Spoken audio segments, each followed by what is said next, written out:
you, Chairman, and thank you. I'm Chag-Gyun Park, just introduced by Dr. Chun, and I used to work here, and even these days I come to this place very often. What I'd like to do this morning in my paper is to discuss the reality of macro-prudential regulation or regulation to ensure the systemic stability, especially in the context of emerging economies, by studying what happened during the recent financial crisis in Korea. Having observed the big crashes in global financial market, I think we don't have to talk about the importance or the need for the macro-prudential regulation or regulation to secure the financial stability anymore. I mean, everybody seems to be agreeing on that point. But what I really want to do is that if you want to install those kind of system to secure the financial stability into the current system, especially in the context of emerging economy, what kind of thing we should expect? And probably things go very wrong, and we will face some very unexpected, undesirable, result. That's what I'm trying to say. That's the point of my presentation, and my presentation actually. These are the. I think I don't have to go over this slide in detail anymore. I just borrowed from Borio's paper on the differences between the traditional approach to the prudential regulation and the macro perspective to the prudential regulation. And this slide is also basically the collection of information I collected from various papers and on why we need macro-prudential regulation. The point is that the soundness of individual institution does not deliver a stability system. It's not a sufficient condition. It seems that we all agree on that. And this one is also a very wonderful diagram I borrowed from those authors, and I think this is very interesting and very useful in analyzing the current actual financial system for financial stability in Korea. And basically, those authors categorized three stages of financial stability system, and they argue that it takes system, not the individual agency's effort, to ensure the financial stability.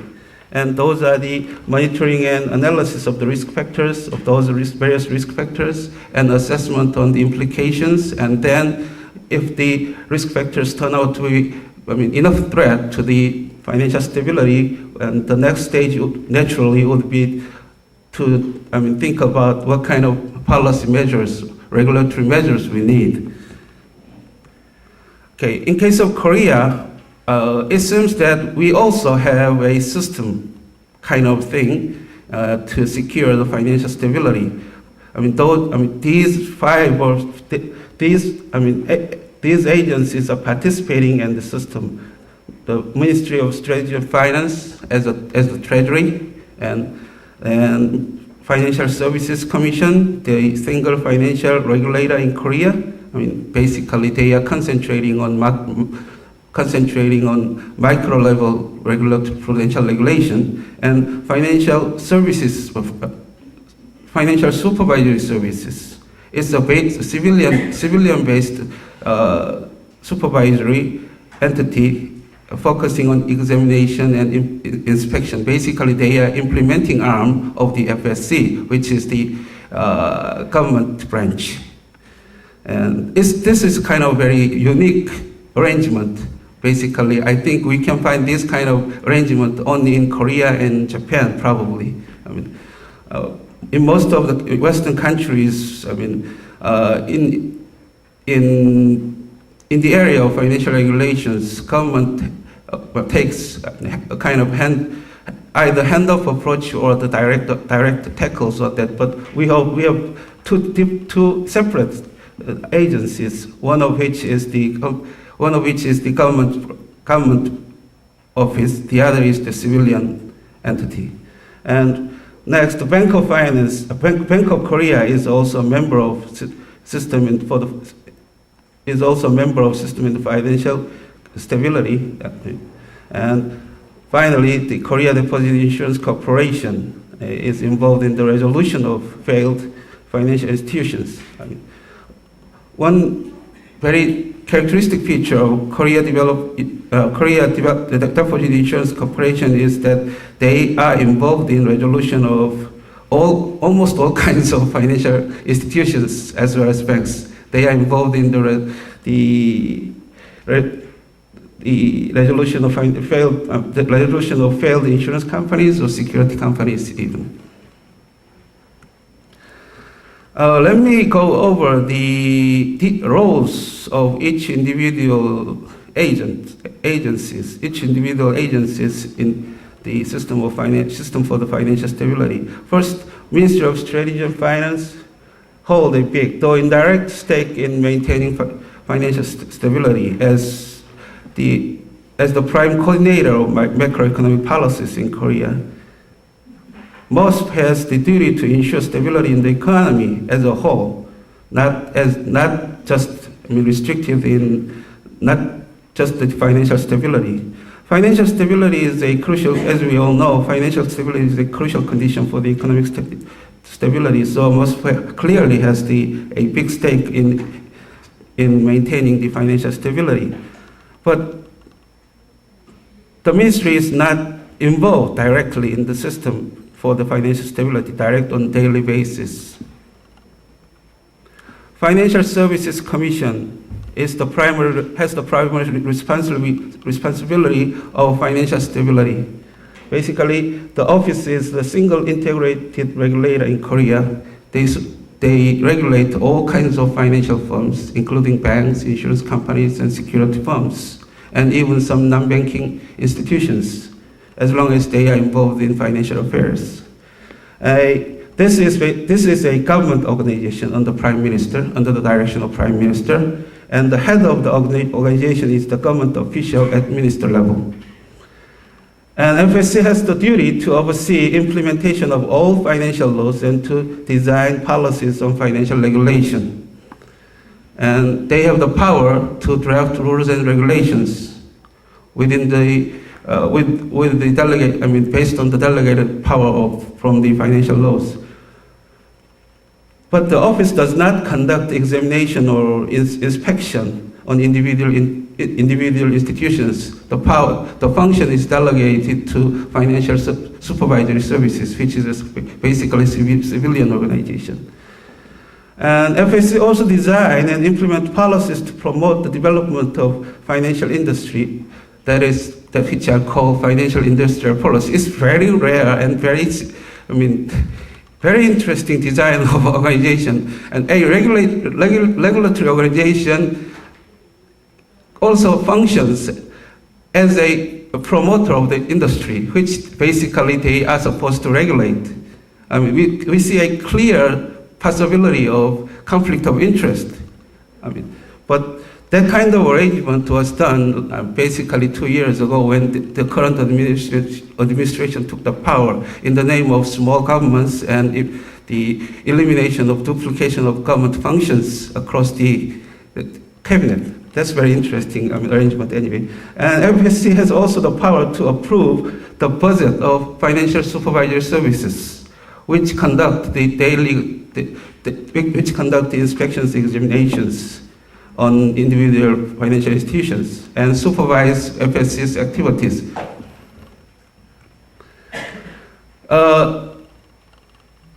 There is some kind of very interesting and complex history of evolution of FSC in Korea. Basically, before 1998, there were basically two different systems of financial regulation. One is the system in the government side, the other is system in the civilian side. The lower rectangular line includes the civilian-based regulatory bodies for each sector of financial industry. Those were existing independently. They were not integrated. They were doing inspections, examinations on each corresponding industries and institutions. And the government office, which were in charge of the regulation and law, financial laws, those kind of stuff for the Ministry of Finance and Economy, they were doing two jobs at the same time at the time, financial industrial policy and financial regulation under the same roof, basically. And from 1999 to 2007, we had a different system. Actually, the industrial policy role of the former Ministry of Finance and Economy was retained even after the refurbishment of the financial regulatory system. And the Financial Supervisory Committee, which has basically the same abbreviation as Financial Services Commission, it was established in 1998, basically, in 1998, late 1998, as a prime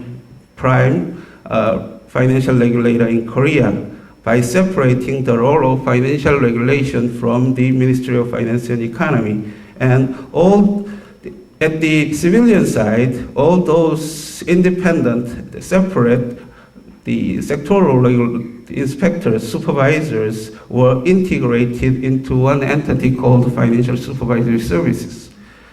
But in 2008, when the current administration took office, they again refurbished the organizational structure of the financial regulation in Korea. They combined the role of the function of financial industrial policy, industrial policy and financial regulation under the hand of a new agency, newly established agency called Financial Services Commission, which is basically a successor of Financial Supervisory Commission. Financial Supervisory Commission is the primary operational body in financial regulation in Korea. They are a civilian-based organization. They do inspections and examinations on a daily basis. And surely they put heavy emphasis on Macro-Prudential perspective on financial regulations. Bank of Korea is another important stakeholder in the system. BOK has the responsibility to maintain stable and efficient payments and settlement system. As we all know, payment and settlement system is the most important financial infrastructure in the economy, especially in terms of financial stability. BOK has the responsibility to maintain the stability of the system. And BOK is also functioning as a guardian of financial stability, as the lender of last resort.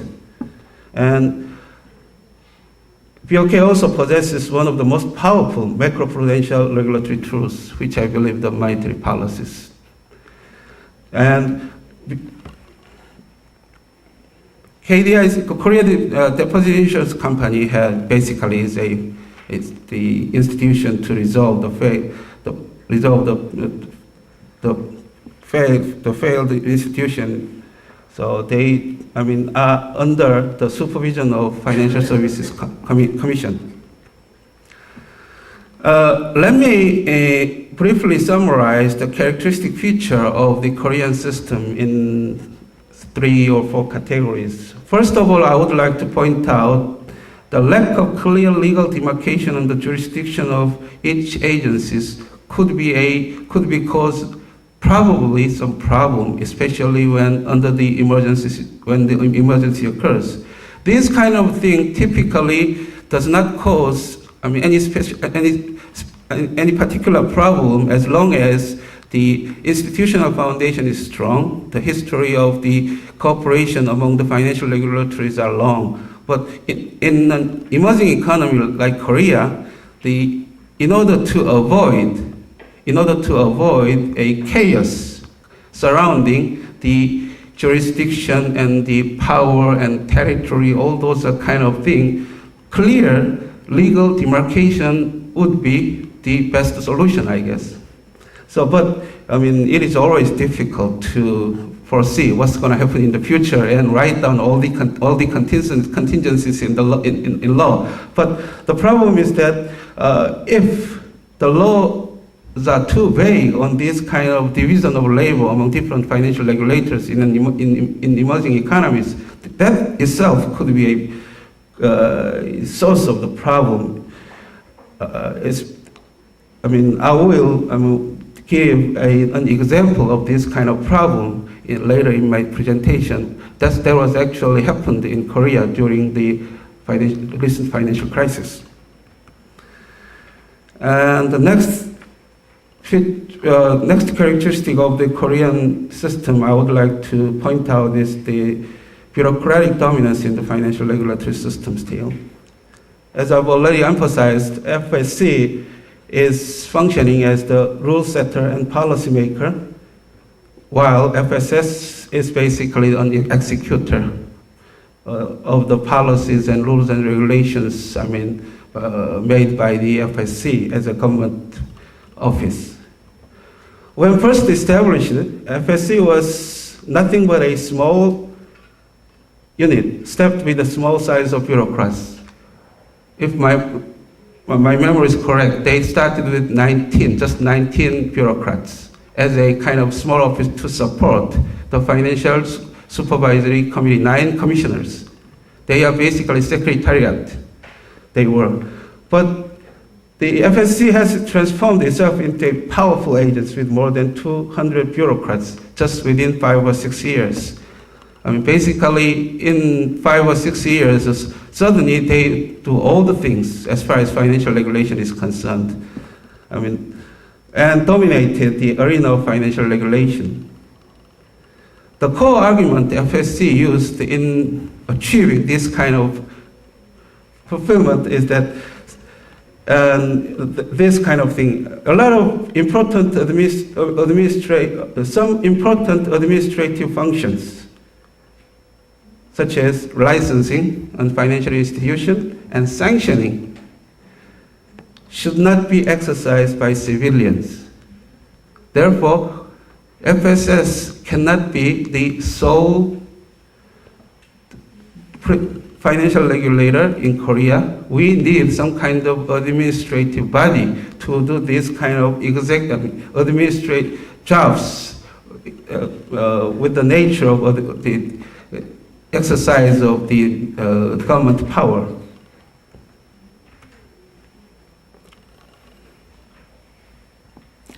Another feature I would like to point out is the weak institutional arrangement for policy coordination and information sharing. The President of Korea can direct the formation of the special working group, if deemed necessary under the stress situation. The working team consists of heads of all those important institutions concerning financial stability. And they discuss and coordinate economic, not just simply financial policies, the whole financial policies to cope with the emergency situation. So far so good, that's good. And the special team the special team did, in my opinion, a decent job in overcoming recent financial crisis in Korea. But the problem is under the normal circumstances. Under the normal circumstances, no official channel through which agencies related to the finance system can share information and formulate coordination policy measures. There's basically no connections among the financial regulators when the time is peaceful.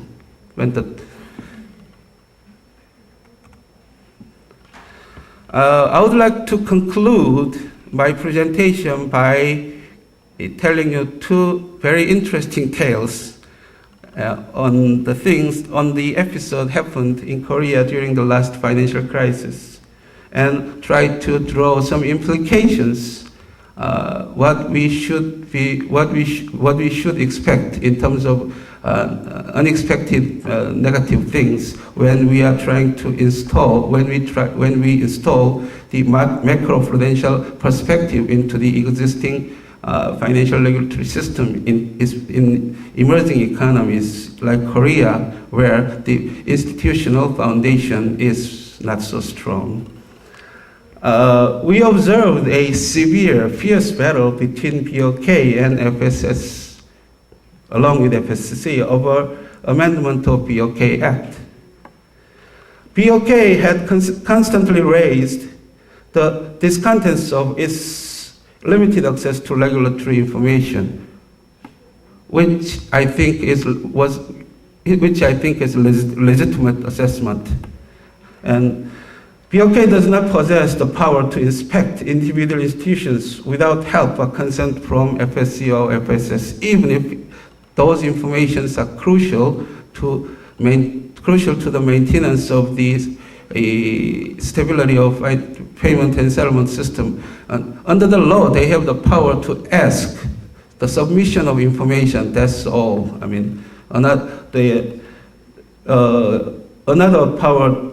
BOK's power to collect information is to ask FSC to inspect the targeted, the troubled institution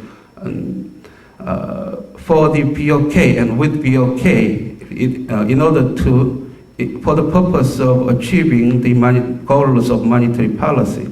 Those are the channels through which BOK can access to the information on individual level data.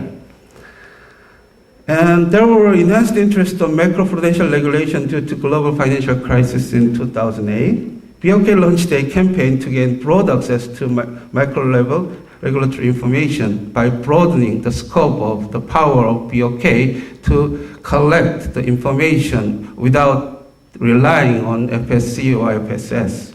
FSS especially forcefully opposed to the attempt, citing the cost of duplicating regulations. I mean, we do all the jobs very excellently. Why should you do independently, separately again? I mean, the companies will suffer from increased cost.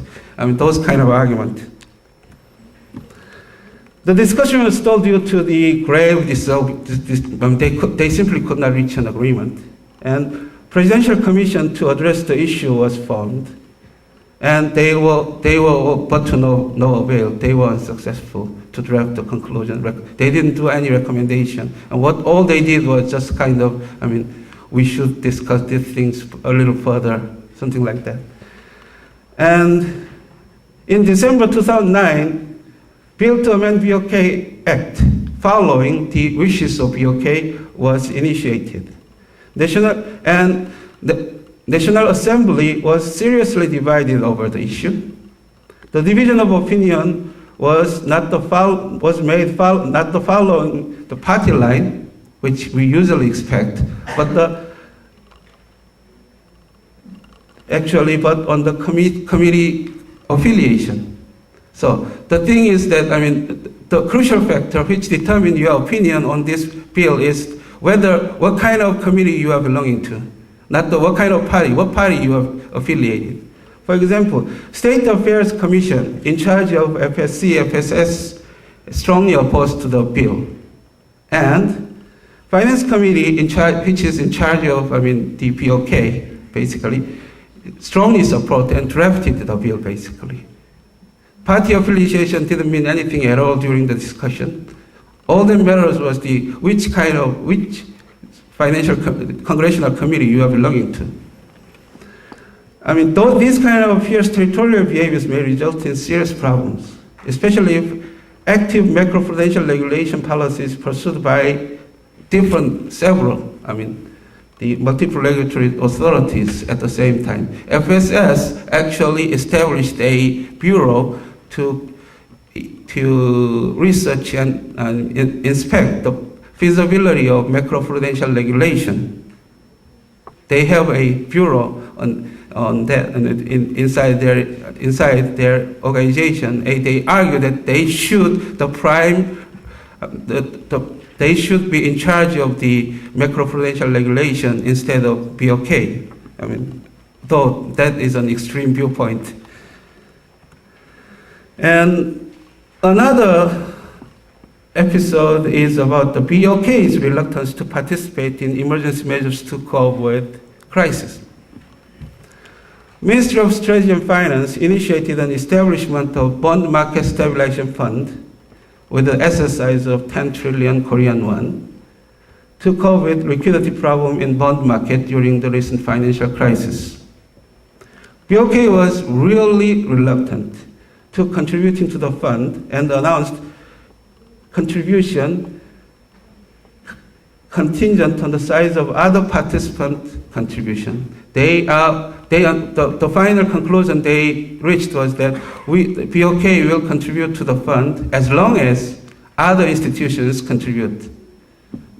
I mean, the amount of their contribution will depend on the total amount of contribution from other agencies such as National Pension Fund and Korea Development Bank and those kind of big financial entities.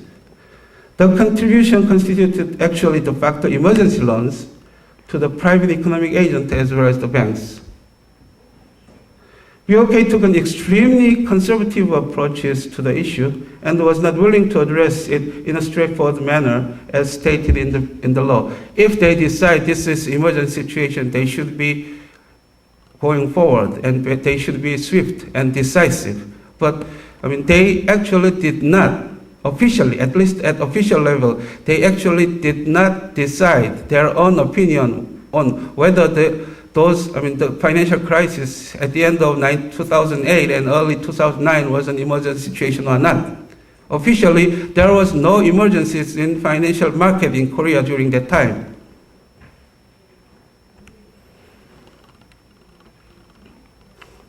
We can make two possible interpretation on BOK's this kind of lukewarm attitude toward the turbulences in financial market. BOK took excessively cautious position to avoid responsibility as the land of last resort. That's one interpretation. And another interpretation would be it was an effort to maintain the independence from the political pressure. Possible side effect of BOK's active involvement in macro-prudential regulation could be could be quite serious if things go really wrong. Those kind of efforts may expose BOK to pressure from the government and political parties and do damage on independence. A lot of people are worried about that, basically. I mean, one of the core article debated in the proposed amendment to the current BOK Act was to clearly state the mission of the duty for the duty of maintaining financial stability as a primary responsibility of BOK. And some commentators expressed their concerns that, I mean, under the current regime, BOK's sole mission is to pursue inflation targeting, to pursue price stability. And whenever they meet pressure, political or pressure from the government or the political parties, they can use that kind of inflation targeting mission as a shield against those kind of pressures, outside pressures. I mean, our governors are personally responsible for achieving the inflation targeting.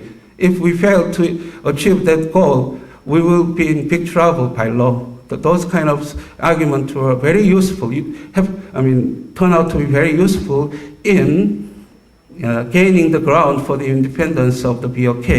But if BOKs are invited to the arena of macro-prudential regulation, which sometimes requires very active involvement in financial market, even before the emergency occurs.